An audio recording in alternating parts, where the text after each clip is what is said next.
Vamos a meternos de lleno en uno de los casos más, pero más perturbadores de la historia criminal de Australia, el de Katherine Knight. A lo largo de este análisis vamos a intentar armar el rompecabezas de una historia de trauma, violencia y un acto final de una brutalidad que de verdad cuesta imaginar. La pregunta es, ¿cómo pudo pasar algo así? Imaginen la escena. Es 29 de febrero del año 2000. Un hombre llamado John Price, de 45 años, les dice estas palabras a sus compañeros de trabajo.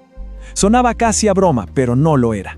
Acababa de pedir una orden de restricción contra su novia, Katherine Knight, y sentía un miedo real. Lo que nadie sabía es que esa advertencia casual se convertiría en un presagio terrible. Y bueno, como él mismo temía, al día siguiente John no apareció por el trabajo. Inmediatamente se encendieron todas las alarmas. Su jefe, ya preocupado, mandó a un compañero a su casa para ver qué pasaba.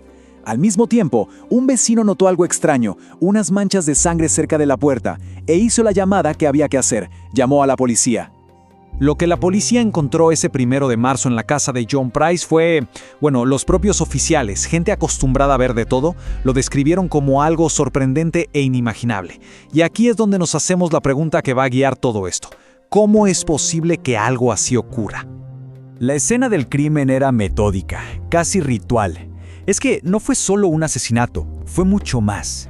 La policía encontró el cuerpo de John desollado colgando del marco de una puerta. En la cocina, su cabeza estaba hirviendo en una olla con verduras. En el horno, porciones de su cuerpo cocinadas. Y lo más tétrico de todo, en la mesa había platos servidos con los nombres de los hijos de Price, como si estuviera todo listo para una cena macabra. 37. Ese es el número de puñaladas que recibió John Price. Antes de todo el horror que acabamos de describir, hubo un ataque de una furia salvaje.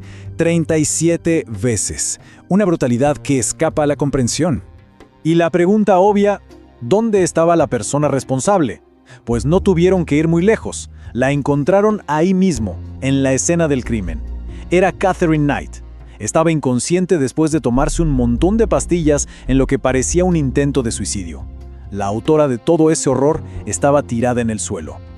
Ok, para empezar a entender lo inentendible, tenemos que viajar al pasado, rebobinar la cinta hasta el principio de la vida de Katherine Knight, porque su historia, créanme, comienza en un lugar muy, muy oscuro, marcado por el trauma.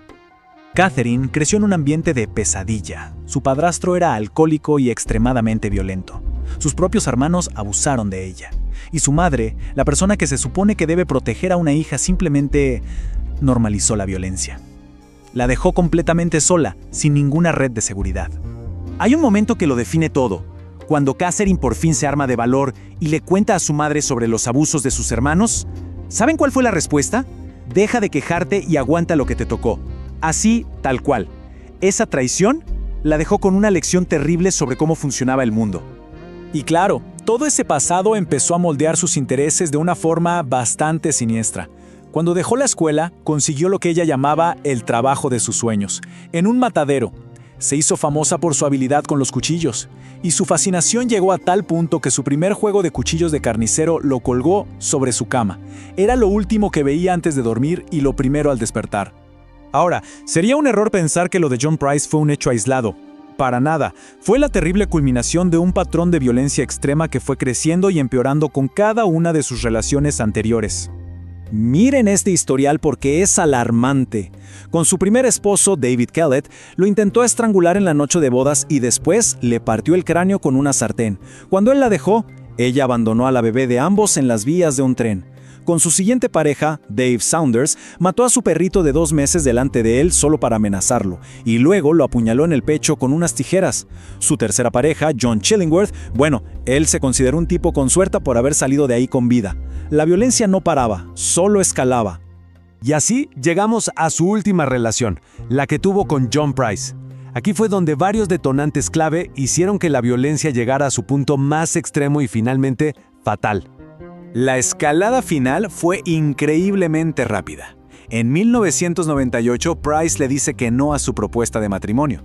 La venganza de ella logra que lo despidan de su trabajo de 17 años. Saltamos a febrero del 2000. Una discusión termina con él apuñalado en el pecho. Días después, él pide la orden de restricción. Y al día siguiente, lo asesinan. Cada paso era un clavo más en el ataúd. La noche del crimen, la frialdad es lo que más impacta. Knight se metió en la casa de Price a escondidas, esperó a que él se durmiera, lo despertó para tener relaciones y una vez que él volvió a dormirse totalmente vulnerable, ahí comenzó el ataque. El nivel de premeditación, de traición, es simplemente espeluznante. Y con todo esto sobre la mesa, llegamos a las consecuencias legales, al legado de uno de los crímenes más infames en la historia de Australia. Durante el juicio, Katherine Knight fue diagnosticada con trastorno límite de la personalidad, o BPD. Básicamente se caracteriza por una incapacidad de manejar las emociones, lo que lleva a la impulsividad y la inestabilidad. Pero, y este es un gran pero, la fiscalía argumentó algo clave, que a pesar de su diagnóstico, ella sabía perfectamente la diferencia entre el bien y el mal. El tema es que simplemente no le importaba. Al final ella se declaró culpable, y la sentencia del juez fue histórica. Cadena perpetua sin posibilidad alguna de libertad condicional. De hecho, fue la primera mujer en toda la historia de Australia en recibir una condena así de severa. Para la ley, el caso estaba cerrado. Pero la historia tiene un último giro, uno que es quizás lo más desconcertante. En la cárcel, a Katherine Knight la conocen como Nana, sí, como abuelita. La describen como una reclusa modelo, una mujer amable, gentil, que hasta ayuda a resolver peleas entre las demás. Una imagen que choca de frente, de una forma brutal, con la de la mujer que cometió uno de los actos más crueles que se puedan imaginar. Y esto nos deja con la pregunta final, la que lo resume todo. ¿Puede un monstruo esconderse detrás de una sonrisa? Porque la idea de que la nana amable y la asesina despiadada puedan vivir en la misma persona, esa es, quizá, la verdad más perturbadora de toda esta historia.